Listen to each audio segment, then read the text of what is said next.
Good weekend. So hope everyone's got their other Thanksgiving shopping done.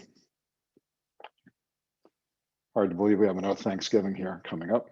So how's my sound? Good? Sound good? All right.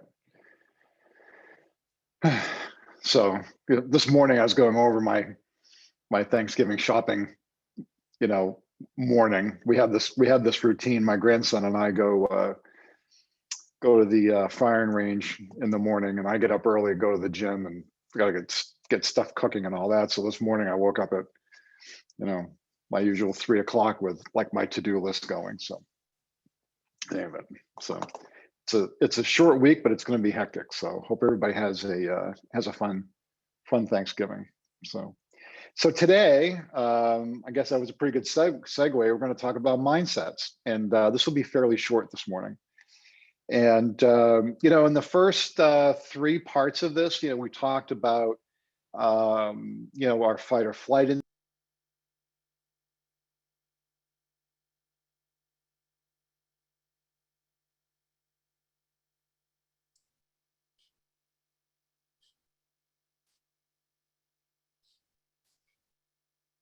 Looks like we lost Chris.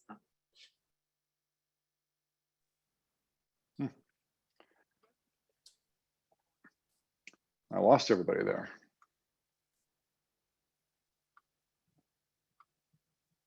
It's a Thanksgiving week protest. The Zoom doesn't want to work. So in any event, so we talked about our fight or flight instincts, why change can be so difficult for us. How do we put ourselves kind of in the right perspective to be able to manage through change, right? Because thriving outside of our comfort zone, in of itself is change, right? Because one of the things we've talked about is that change by its nature is leaving what you know for what you don't know. So today we're going to talk a little bit about mindset, and then next week we'll finish up with removing self-limiting beliefs. So this is a really good setup for the self-limiting beliefs part next week. And so our mindset is really critical when it comes to how do we navigate change, and how do we work our way through things. We talked about metacognition, and metacognition being the process of thinking about what you're thinking about. And meta is greater, right? And cognition is basically cognitive skills or thinking, right? So greater thinking. And so how we navigate our mindsets is really important. And I really like this phrase from this author who I've really never seen much about, but I love this quote. Again, I don't know who Bill Murphy Jr. is. I've seen a little bit of his work, but this is probably one of the most prophetic quotes I've ever seen. Is today is tomorrow's yesterday. Today is tomorrow's yesterday. There's no time for regret. There's only time for preventing tomorrow's regrets.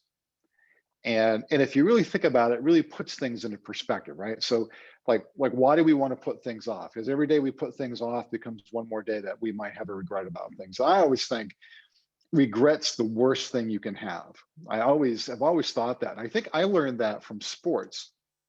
And as a young athlete, a common theme, which when I coached, I try to pass down too, is that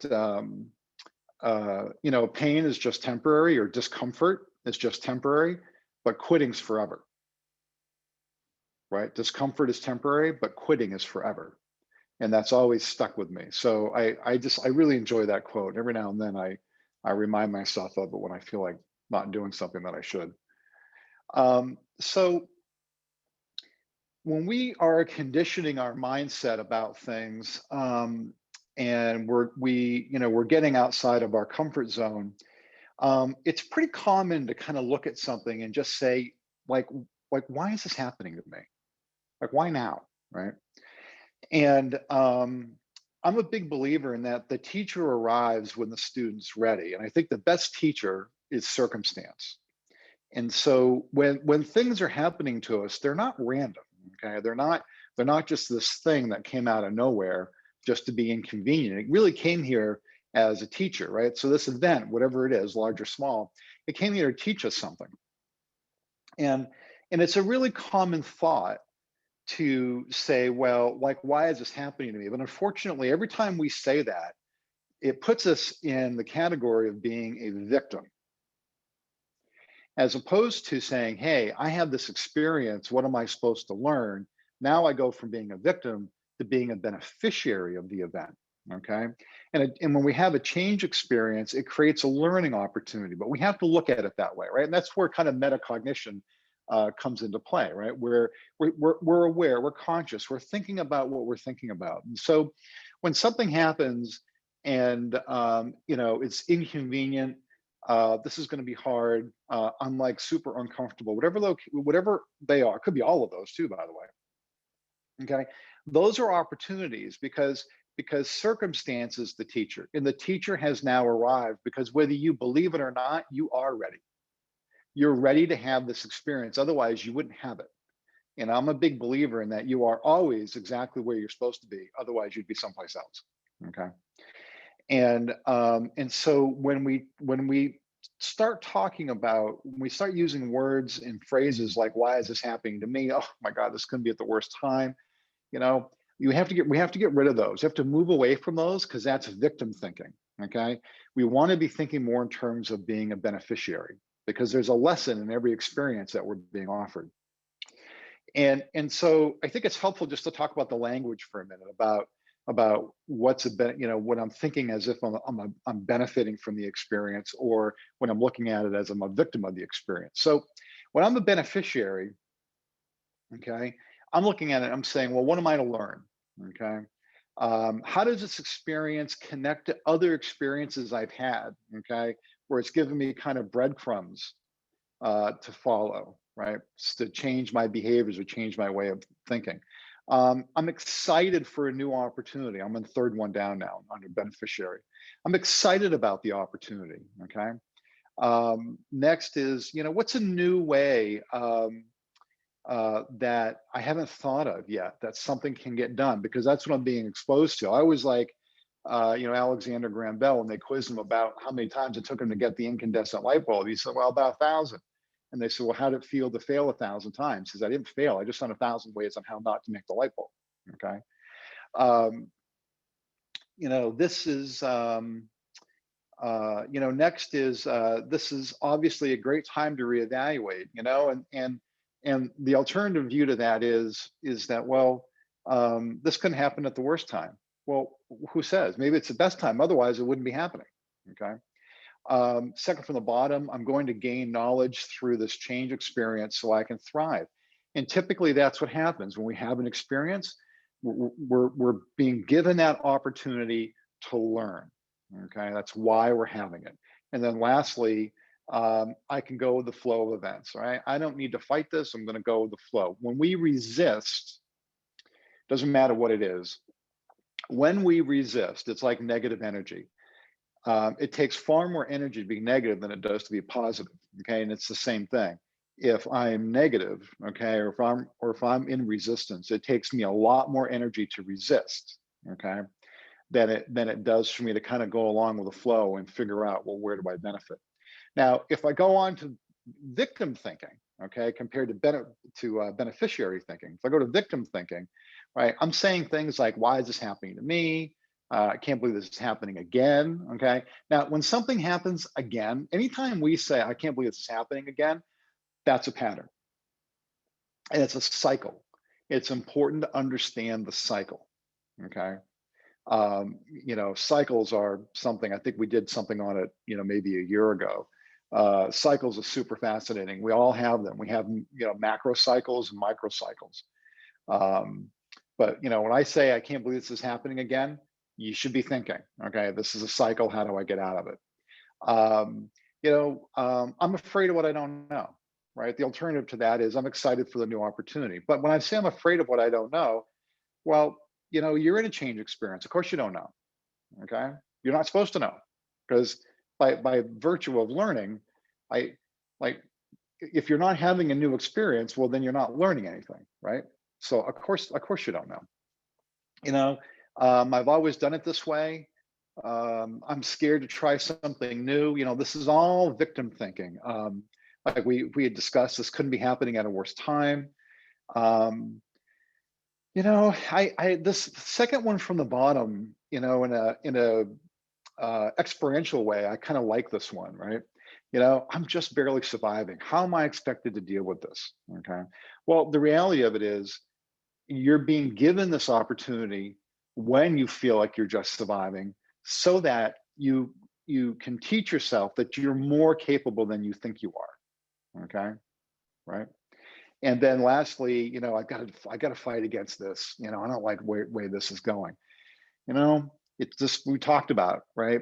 It takes so much energy. We exert so much energy fighting change, okay, as opposed to just rolling with it. All right, and we'll figure it out as we go along. But we exert many, many, many more times the amount of energy to resist change than we do just to kind of go with it and see where this is going to take me. What am I going to learn along the way? So these comparative talk tracks, I think, are really important because they really kind of highlight the difference between a victim mentality and a beneficiary mentality. And the thing about it is that you're in control of the talk track. Okay.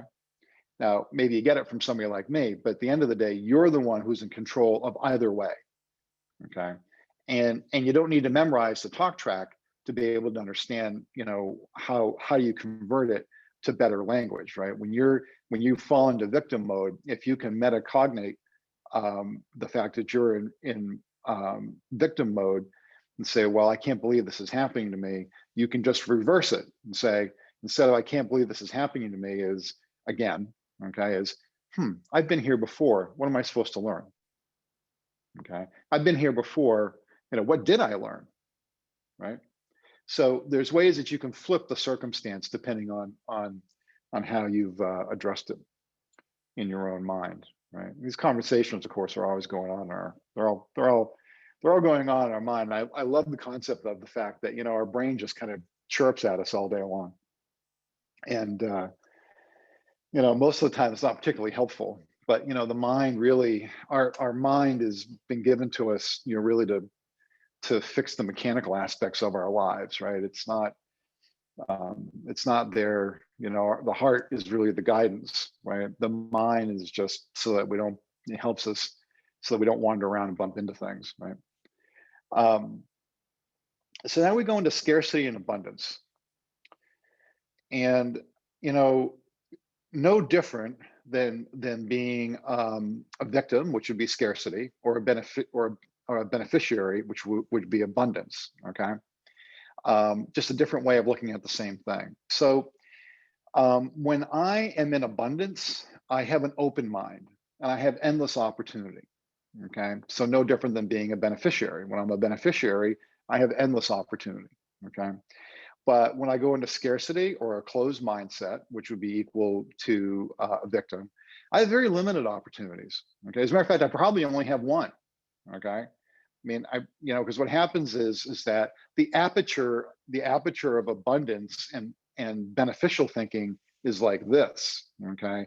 The aperture of closed-minded or scarcity or victim thinking, okay, gets very narrow very fast. Okay, because you basically have cut off all other avenues, okay, for goodness by saying that this change in its entirety is bad because it's what you've said, right?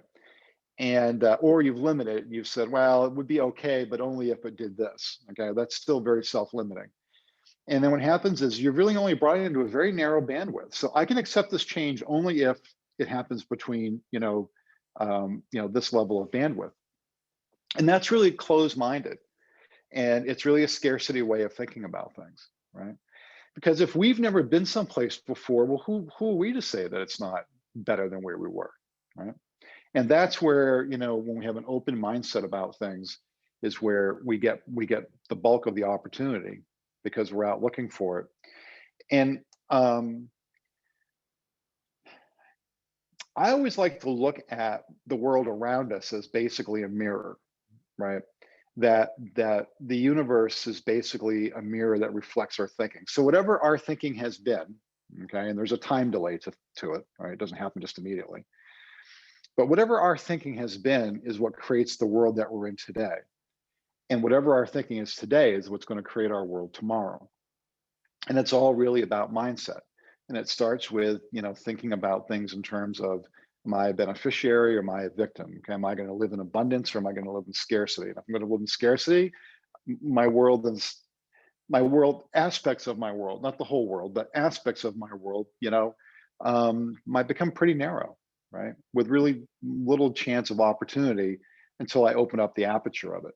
And so when you look around you, if your family is, if you've got a good, healthy, fun family environment, that's because you created that. Okay. If we have the opposite of that, well, at some level we created that too, right? And so our universe is really a mirror that reflects what our thinking is, and it's a good lesson. Sometimes it might feel a little hard, but it's a good thing to come to grips with, because then you can more easily identify cycles, and you can identify positive thinking. How do I do more of this thinking that gets me more of what I like, right? How do I do less thinking of the things really that I really don't need? So next week, we're going to do removing self-limiting beliefs, and that will finish up this series. So let's see. Do we have any chats? Anything anybody would like to add?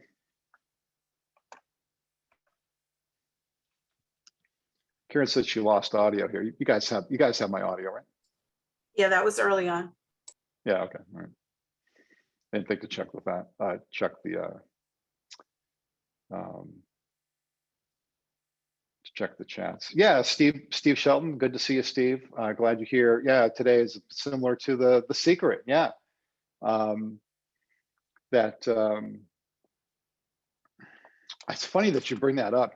About a month ago, I found that I was kind of like struggling at the gym in the morning for something to watch, because I usually do podcasts. I typically don't do music, but I usually do podcasts and audiobooks and movies. You know, and I ended up watching The Secret again, the not the audio book, but the movie. It was great. I forgot how good it was, right? Um, yeah, Edie, fun friends are an amazing positive resource. Yeah, absolutely. Yeah, you want to surround yourself. That's a whole other thing, right? You want to surround yourself with good, fun people. Now, friendship is also about supporting people maybe when they're having a hard time, but you still you want to be surrounded by the positive things, right? So yeah, good stuff. All righty then. I think we'll end it there. So I hope everybody has an amazing Thanksgiving, and we'll see everybody next Monday. So take care. Have a great week.